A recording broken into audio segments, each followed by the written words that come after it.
আচার্য বলেছিল, গুরুদেব আমি তো মূর্খ, আমি তো নরাধম, আমার মতো মূর্খের ডাকে কি ভগবান আসবে গো?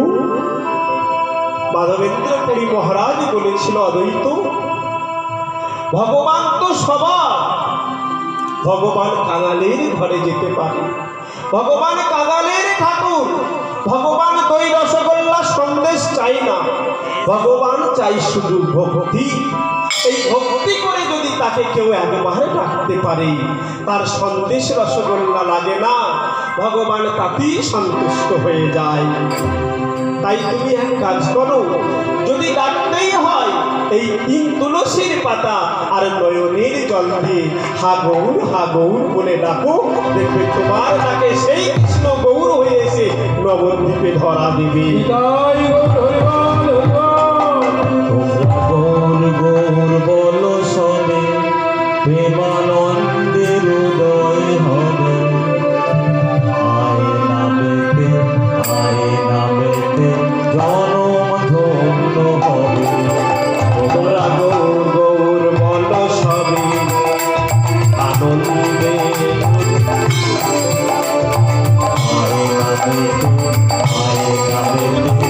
জনম ধন্য হবে।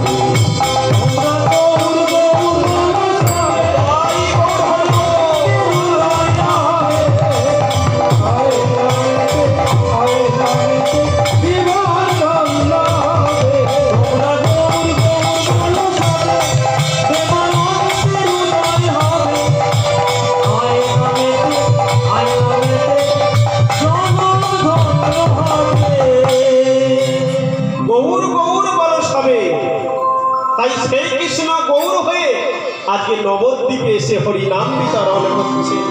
আর যখন গৌর চলে এসেছে সচি মাতার উদারে, আমি আর বেশি পিছনের দিকে যাচ্ছি না মা, যখন চলে এসেছে আজকে সবাই নদীয়ার নরনারী আনন্দে উদ্ভাসিত হয়ে গেছে।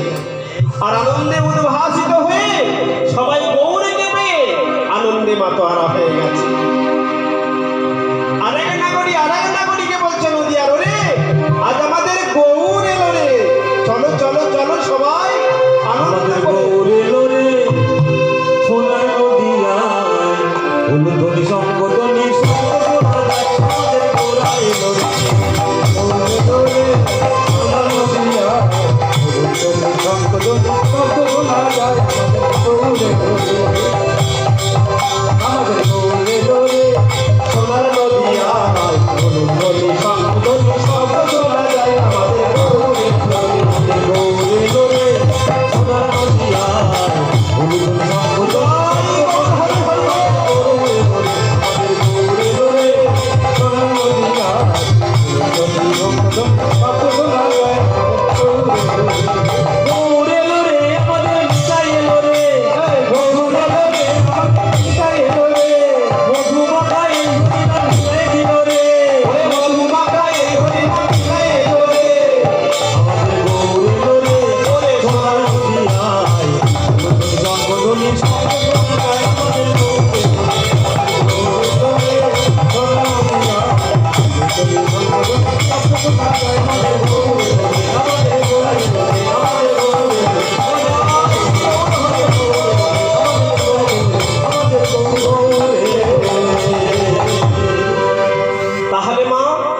ভগবানকে যদি ডাকার মতো ডাকা যায়, ভগবান ছোট লোক বড় লোক বিচার করে না, জাতপাতের বিচার করে না।